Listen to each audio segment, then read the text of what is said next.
Bismillahirrahmanirrahim. Tahu siapa yang menjadi penduduk surga atau tidak? Kira-kira Allah sudah tahu atau belum? Siapa yang mengatakan sudah, angkat tangan. Ya, siapa yang mengatakan belum? Yang tidak menjawab semoga diampuni dosa-dosanya oleh Allah. Allah sudah tahu atau tidak? Sudahlah. Tapi banyak masyarakat yang tidak paham memahami ini. Kemudian ada yang berkata, kalau gitu kita kayak robot dong. Sudah diketahui siapa penduduk surga dan siapa penduduk neraka. Lah buat apa saya beramal kalau kayak gitu? Loh kan salah memahaminya. Yang ingin saya sampaikan pertama ikhwan, pembicaraan tentang takdir itu sebagaimana masuk ke dalam samudra. Semakin dalam, semakin gelap atau semakin terang? Semakin gelap.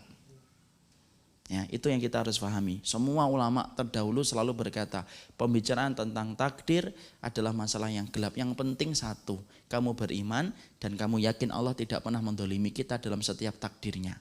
Ibu saja tidak mungkin mendolimi anak kok. Apalagi Allah kepada hambanya.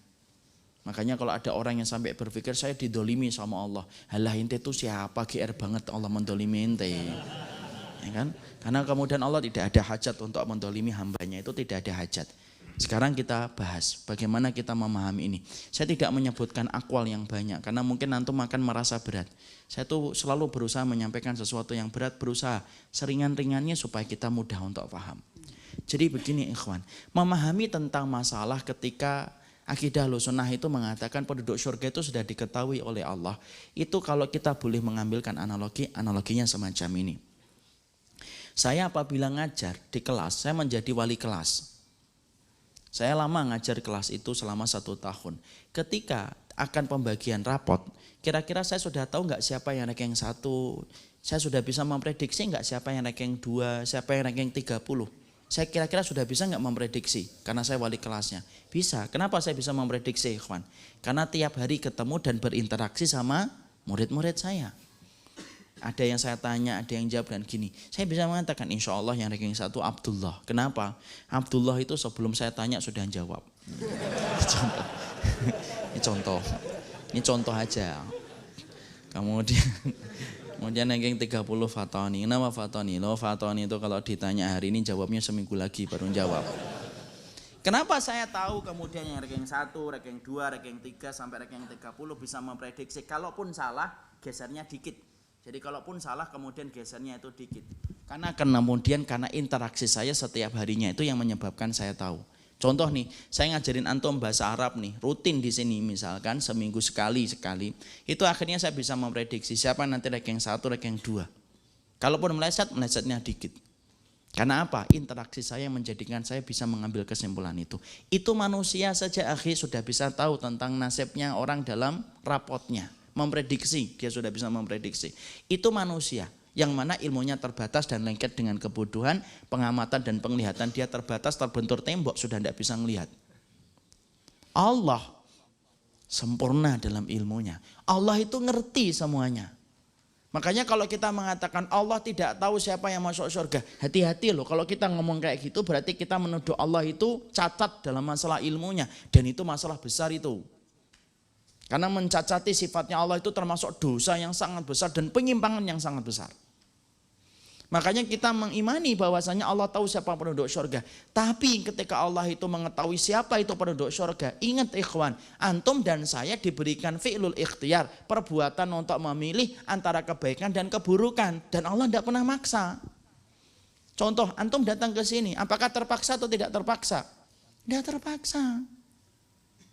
Kenapa antum ngaji di sini di Ar-Rahman? Iya Ustadz, kaki saya ajak untuk jalan-jalan, tidak mau, maunya ke sini. Tidak ada.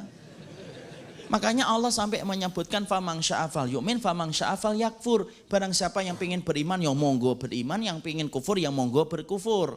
Tapi ingat semua itu ada konsekuensinya. Kita sebagai seorang makhluk ketika telah mengimani takdir tidak mungkin mendolimi kita. Dan kita dalam posisi tidak tahu apakah kita ini penduduk surga atau penduduk neraka. Ya husnudon gitu loh, bahwasanya antum dan saya ini penduduk surga. Jangan malah berprasangka yang buruk. Saya ini kelihatannya penduduk neraka. Loh ente kok berprasangka yang buruk itu ngapain? Wong bayangkan masuk selokan aja ndak mau, kok bayangkan masuk neraka. Makanya kita berikhtiar melakukan apa yang kita lakukan karena kita sedang merangkai jalan untuk mendapatkan takdir yang terbaik. Bukan kemudian semuanya terjadi kemudian kita ini kayak robot yang tidak tahu apa-apa. Ya ndak kayak gitu. Makanya ada pernah itu penyimpangan semacam ini pada zaman Umar. Pada zaman Umar bin Khattab radhiyallahu anhu, maka kemudian ada orang yang mencuri. Ketika ditangkap sama Umar, dia kemudian berdalih. Saya ini mencuri karena takdir wahai khalifah. Tolong ya jangan disakitin saya, ini karena takdir ini. Kemudian sama Umar bin Khattab ditarik tangannya, diputus tangannya dan berkata, Umar bin Khattab sama, saya potong tanganmu juga karena takdir. Di situ kita paham ya, kita ini lari dari satu takdir kepada takdir yang lainnya. Kalau kita tidak paham tentang ini, akhirnya apa? Kita nanti kemudian khawatir bahwasanya kita salah memahami konsep takdir gara-gara kita tidak paham. Kenapa ya penduduk surga sudah diketahui oleh Allah? Karena ketika salah satu intensnya saya berbicara dengan Bapak itu, salah satunya bab ini. Karena beliau susah memahami, kenapa ya Ustadz, kalau Allah itu sudah tahu siapa penduduk surga. Saya sampaikan akwal para ulama malah tidak paham. Saya akhirnya menyampaikan dengan sudut pandang yang mungkin beliau memahaminya. Dan alhamdulillah beliau paham sekarang. Makanya kita ini tahu nggak kita ini penduduk surga atau neraka? Kita tidak tahu akhi. Tapi monggo lah kita itu berprasangka yang baik sama Allah. Kita ini insya Allah penduduk surga. Tapi prasangka itu kemudian dibuktikan dengan amal kita. Makanya ngaji, makanya kemudian dengerin nasihat. Kenapa? Kemudian kita bangun, kemudian kita perhatikan sunnah. Lah karena kita menata kehidupan akhirat yang lebih baik. Semua itu ada sebab dan akibat.